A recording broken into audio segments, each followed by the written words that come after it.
مرحبا بكم في نشرة الأخبار، وهذه أبرز العناوين. إبراهيم غالي يهاجم الرئيس الأوكراني بسبب المغرب. المديرية العامة للضرائب تلزم اليوتيوبرز بدفع ضريبات للدولة. استثمار أمريكي ضخم بمدينة طنجة قريبا. المغرب يتسلم طائرة كنادير جديدة. لا تنسوا الاشتراك في القناة للتوصل بجديد الأخبار المغربية صباحا وعشية.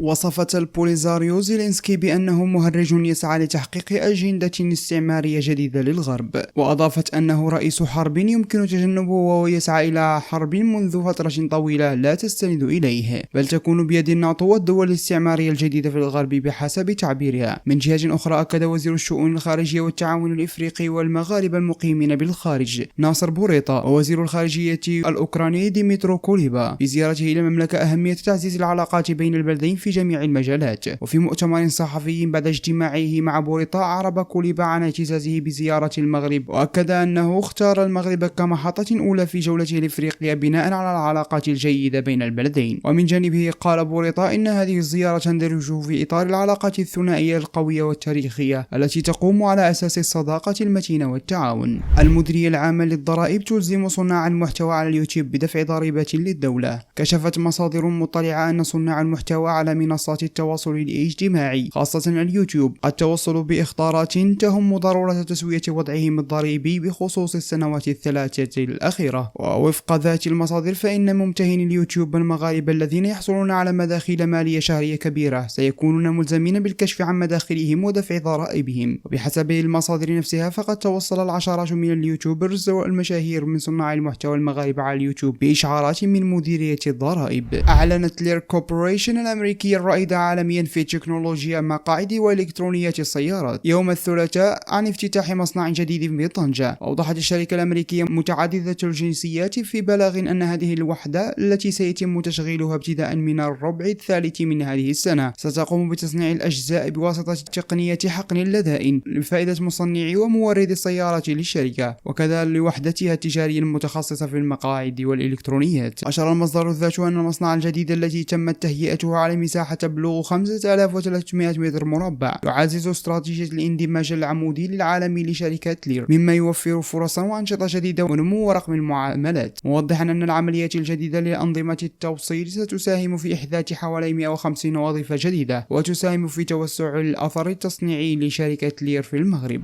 قال موقع ديفينس المتخصص في الأمن والشؤون الدفاعية أن طائرة من نوع كنادير والتي اقتناها المغرب من المصنع الكندي وصلت مؤخرا إلى القاعدة الجوية الثالثة بالقنيطرة. وأضاف المصدر ذاته أن المغرب قام بترقية جميع الطائرات من النسخ القديمة، حيث سيستلم المغرب بحلول لفصل الصيف طائرتين من طراز جديد، ليصبح العدد الإجمالي لأسطول طائرات مكافحة الحرائق هو 8 طائرات بقدرة تشغيلية كاملة. وسيستلم المغرب في الأسابيع القادمة الطائرة الثانية التي تخضع لعملية طلاء بألوان القوة الملكية الجوية، وذلك في انتظار الحصول على شهادات وتصريحات بالنظر إلى عملية التطوير الجديد بالتكنولوجيا سيتم تعميمها لاحقا على باقي الأسطول.